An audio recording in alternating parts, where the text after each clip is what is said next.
Bon, bah j'ai prié pour un peu de beau temps, on va prier pour qu'elle redémarre. Allez, action.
Eh bien salut tout le monde, bienvenue sur Matancelle aujourd'hui pour une nouvelle présentation.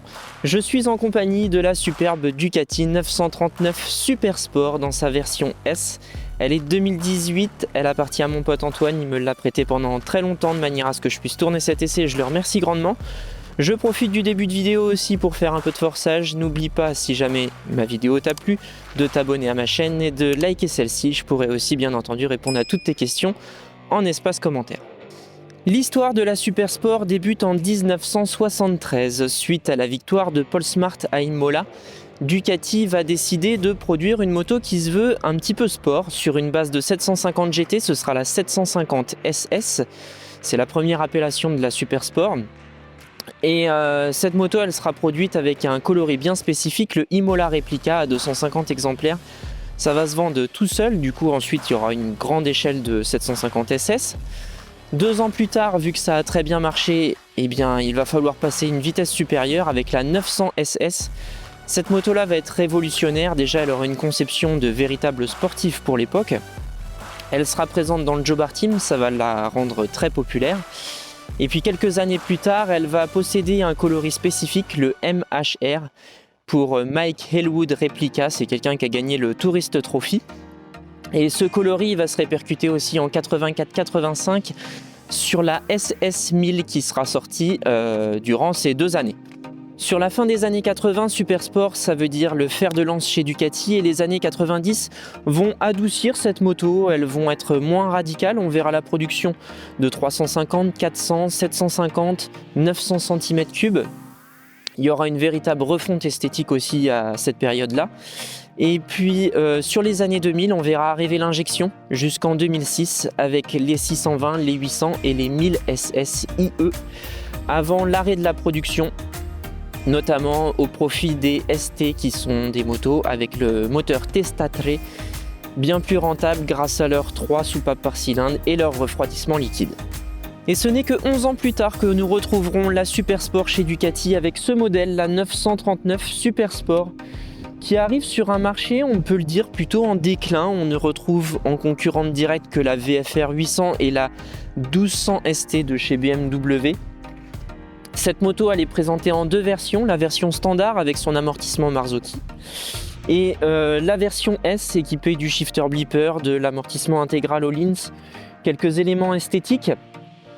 Elle va voir le jour pendant 2 ans avant de laisser sa place en 2019 à la 950 Super Sport, qui est grosso modo la même moto. Elle va être équipée d'un éclairage un peu différent à l'avant, de 2-3 améliorations, notamment électroniques dessus.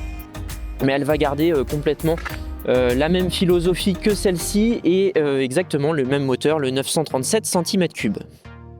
Je vais maintenant rapidement m'attarder sur le look de cette Super Sport. C'est très simple, je la trouve vraiment très belle, j'ai pas grand chose d'autre à dire. La face avant, elle est agressive, elle ressemble un petit peu à de la Panigale et franchement c'est sobre mais c'est très efficace. On a une belle signature LED aussi devant. Tout est très bien fini, c'est à sa place. Il y a une qualité d'assemblage, une qualité de finition qui est vraiment remarquable.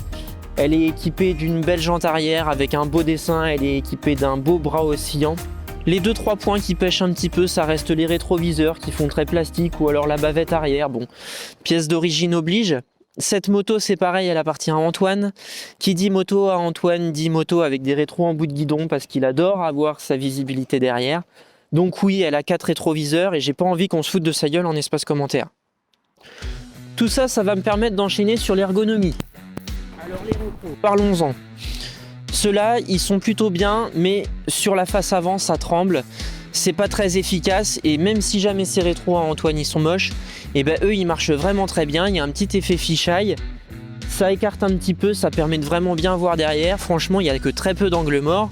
Ceux qui veulent plus s'embêter avec ces rétros là, vous mettez des rétros en bout de guidon sur une Super Sport, c'est nickel.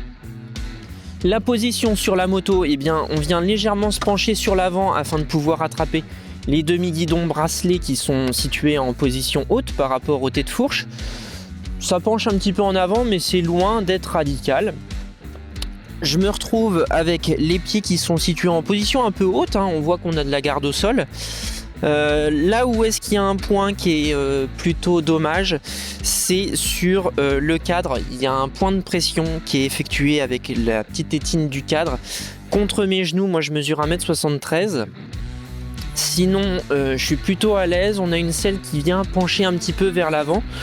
Le réservoir, il est bien dessiné, on y pousse bien les formes, mais quand on est à son guidon, on voit qu'on a quand même une moto qui est bien valorisante. Elle est plutôt large, mine de rien quand même. Et ça n'empêche pas d'avoir une partie centrale plutôt fine et qui nous permet d'avoir les deux pieds qui touchent très facilement au sol pour notre plus grand plaisir lors des manœuvres à l'arrêt. Les commodos de cette 939 sont dans l'ensemble plutôt basiques par rapport aux plus communes des motos. On a juste à gauche un petit bouton au bas qui nous permet de naviguer dans les menus et dans les modes de conduite. À droite, on a un bouton de démarrage avec une pression vers le bas, de quoi allumer la lampe halogène devant avec un autre petit bouton qui se situe juste en dessous, et puis un bouton warning toujours pratique chez Ducati. Bon, blague à part, c'est très bien fini, on a des beaux petits coloris, on a des formes qui sont sympas, c'est plutôt ergonomique, c'est efficace et c'est joli à regarder. Les leviers sont entièrement réglables afin de s'adapter à la morphologie de chacun, ça c'est pareil, c'est cool. On a un embrayage à câble qui reste tout à fait souple. Le frein avant, c'est un mètre cylindre confié à Brembo et la poignée de gaz, c'est du ride-by-wire. Et j'ai eu un très bon feeling avec celle-ci, donc ouais, non, globalement, je suis vraiment bien installé au guidon de cette Super Sport. Avant de passer à la partie purement technique de la moto, on va aussi regarder le compteur. Bon, alors celui-là c'est plutôt une déception, ce qui est présenté c'est pas très beau, on a des cristaux liquides qui font vraiment cheap et pas trop moto de 2017-2018. Pour autant, il y a quand même beaucoup d'informations et d'ailleurs c'est un peu un problème, c'est qu'on voit vraiment beaucoup de choses sur ce compteur condensé dans un tout petit truc et c'est pas très simple et pas très lisible. En haut, on a tous les voyants de fonctionnement. Bon, ça c'est commun à toutes les motos et c'est simple, c'est efficace, ça marche bien. On a un petit shift light aussi au-dessus, c'est toujours sympa. En dessous on retrouve le contour qui est pas très lisible lorsqu'on est en train de conduire. Le niveau de traction control, le niveau d'ABS, c'est parti à gauche. Bon, ça à la rigueur c'est pas très important. Le problème se situe en partie centrale, il y a beaucoup d'infos qui se condensent avec l'allumage automatique des feux, le DQS, UD, enfin des trucs qui sont un peu compliqués, qui viennent juste à côté de la vitesse, ça nuit vraiment à la lisibilité. Sinon, ce qui est toujours agréable, c'est d'avoir le petit indicateur de rapport engagé à droite. Ça c'est plutôt lisible, ça marche bien. Et on a deux menus dans lesquels on va naviguer en bas avec les fameuses flèches sur le commodo qui nous permettent d'avoir l'heure, d'avoir le kilométrage total, enfin d'avoir toutes les informations sur la moto, la température d'eau, la consommation. Ça renforce l'aspect GT et c'est plutôt bien. On retrouve au milieu la petite jauge à essence. Bon, c'est pareil, faut se pencher un petit peu quand on est en train de conduire pour arriver à la voir, mais elle a le mérite d'être ici et ça reste quand même un point positif.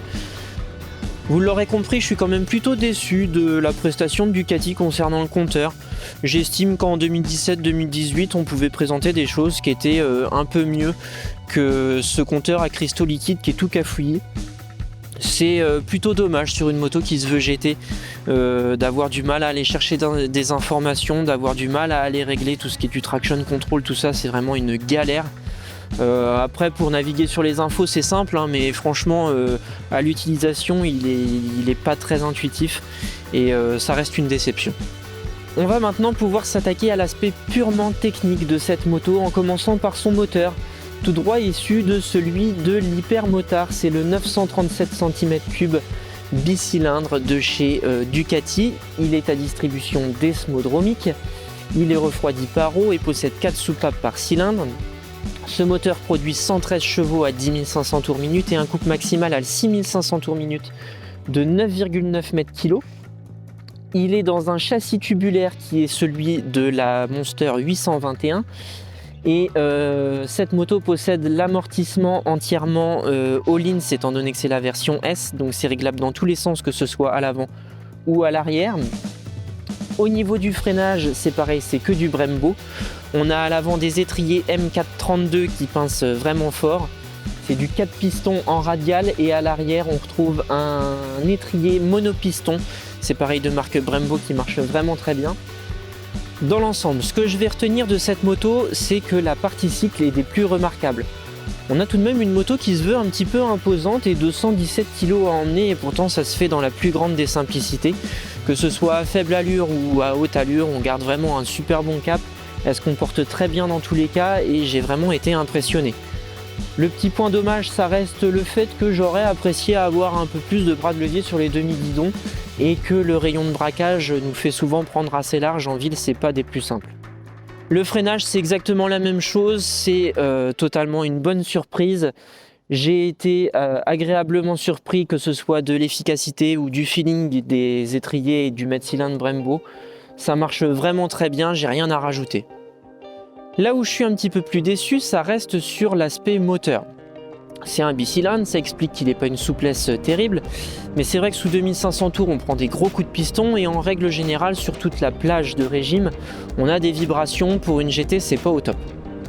2.2, il fait quand même 113 chevaux et je dois avouer que je m'attendais à un petit peu mieux, même si bon, on a largement de quoi aller aux vitesses légales et qu'on a des bas régimes et des mi-régimes qui sont intéressants. J'ai pas eu les sensations que j'attendais sur cette moto. Le troisième point, eh bien, c'est les hauts régimes qui ne sont vraiment pas très intéressants. Il y a une belle progressivité jusqu'à 8000 tours minute. Et puis derrière, ça se tasse et souvent, je repassais une vitesse de manière à retourner sur la zone la plus intéressante du moteur. La boîte de vitesse, parlons-en, c'est une boîte 6, plutôt bien étagée. Elle est étagée GT, mais qui permet d'être dynamique. Elle est bien plus dynamique cette moto que la Sprint ST que j'ai essayé par exemple il y a quelques temps. La boîte est plus courte. Par contre, je ne sais pas s'il y a un problème de confrontation avec le traction control ou je ne saurais vraiment pas expliquer si jamais c'est un réglage ou quoi.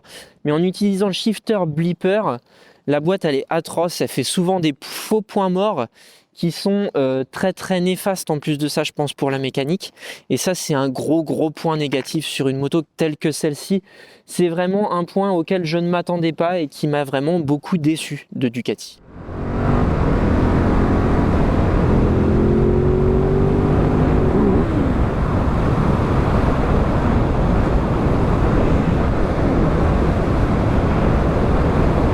Cette bécane, elle a aussi des prétentions de GT, donc faut qu'elle soit utilitaire.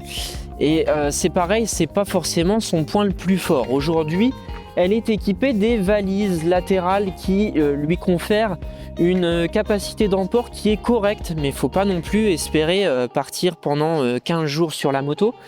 Bon, ça reste tout de même un point qui est plutôt agréable, mais pour moi une GT c'est une moto qui est protectrice, qui permet d'éviter de prendre du vent, et là c'est pas du tout le cas. Les carénages sont vraiment trop étroits pour protéger les jambes et donc du coup j'ai tendance à prendre beaucoup de vent sur les jambes. La bulle dans les deux positions de réglage qu'elle propose, position haute, position basse, eh bien elle vient protéger un petit peu le torse mais pas du tout le casque. Alors ça c'est pareil, sur les longues distances ça doit être très décevant. Sous la selle, on ne peut rien mettre, donc comme ça c'est vite vu. Cette selle, elle est un petit peu raide. Bon, c'est pas la plus inconfortable, mais c'est vrai que ça mériterait presque une selle confort pour pouvoir rouler pendant 8 heures d'affilée sans avoir le moindre problème d'arrière-train. Et si par contre il y a quand même des points positifs, on peut dire que cette moto, malgré le fait que ce soit presque un 1000 cm3, elle ne fait que 6 litres au 100, donc ça c'est pas trop mal. On a un réservoir de 18 litres qui permet de faire largement 250 km sans trop de problèmes. La position, on en a parlé tout à l'heure, donc on sait qu'elle est quand même plutôt confortable. On a aussi retenu le fait qu'il y ait quand même beaucoup de vibrations sur la moto et puis qu'on a des suspensions qui sont efficaces mais qui sont plutôt fermes. Et c'est là où est-ce qu'on voit toute la difficulté à faire du sport GT, c'est que d'un côté on recherche un certain confort, de l'autre on recherche une efficacité. Et le mi-chemin entre les deux permet forcément pas d'exceller dans un domaine comme dans l'autre. Donc il y a des motos qui sont mieux pour le sport, il y a des motos qui sont mieux pour faire de la longue distance. Mais par contre on a vraiment un compromis très polyvalent grâce à cette Ducati et c'est là où est-ce qu'elle tient sa plus grande force. Au niveau de la fiabilité, Ducati oblige, moi j'émets quand même des gros doutes sur la boîte de vitesse avec l'utilisation du shifter Bleeper. Il s'est passé des choses, je vous assure que ça fait peur lorsqu'on a un faux point mort. Autrement, d'un point de vue purement moteur, ça reste du Ducat, donc ça demande un entretien qui est très régulier, ça demande un entretien qui est très bien suivi par des gens qui connaissent de manière à avoir une fiabilité qui est correcte. Mais par contre, si jamais tout ça est bien en ordre, eh bien il faut avouer qu'il n'y a quand même pas beaucoup de gros problèmes très récurrents sur ces nouvelles mécaniques. Alors oui, ça coûte cher, mais c'est quand même des motos qui permettent de rouler. Donc au final, et pour conclure, je dirais que pour entre 8 et 12 000 euros d'occasion en fonction de la version et de l'équipement, on peut s'offrir cette Ducati qui offre un compromis relativement polyvalent. J'ai pas été conquis partout, mais c'est vrai que je recherche tout de même un petit peu de sensations que j'ai pas retrouvées sur cette moto. J'avais peut-être aussi des attentes qui étaient trop élevées, surtout sur le compteur. Bon, après ça reste mon avis personnel. Si jamais certains d'entre vous en possèdent ou en ont essayé, eh bien l'espace commentaire vous est dédié. J'attends aussi vos retours concernant la boîte de vitesse, si jamais j'ai été le seul à avoir des faux points morts avec l'utilisation du shifter.